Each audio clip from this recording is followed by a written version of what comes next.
କୌଣସି ବ୍ରଣ ଘା, ଅଲତି ଘା, ଯେକୌଣସି କ୍ଷତ ଘାର ଯନ୍ତ୍ରଣା ବନ୍ଦ କରିବାକୁ ମନ୍ତ୍ର। ଏହି ମନ୍ତ୍ର ଥରେ ପଢ଼ି 7 ଥର ଫୁଙ୍କିବ।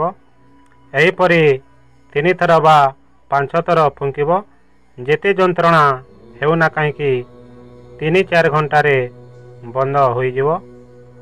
ଫୁଙ୍କୁଥିବା ସମୟରେ ମନରେ ଦୃଢ଼ ଧାରଣା କରୁଥିବ ଯେ ଏହି ମନ୍ତ୍ର ଶକ୍ତି ଏବଂ ଇଚ୍ଛା ଶକ୍ତି ବା ମୋର ଦେହରେ ଥିବା ବିଦ୍ୟୁତ ଶକ୍ତି ରୋଗୀର ଦେହରେ ପ୍ରବେଶ କରି ରୋଗୀକୁ ରୋଗମୁକ୍ତ କରୁ।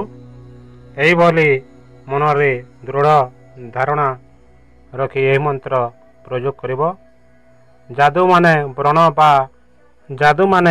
ବ୍ରଣ ବା ଘା ଦେହରେ ବିଭିନ୍ନ ସ୍ଥାନରେ ଥିବାରୁ ବିଭିନ୍ନ ପ୍ରକାର ନାମ ହୋଇଅଛି।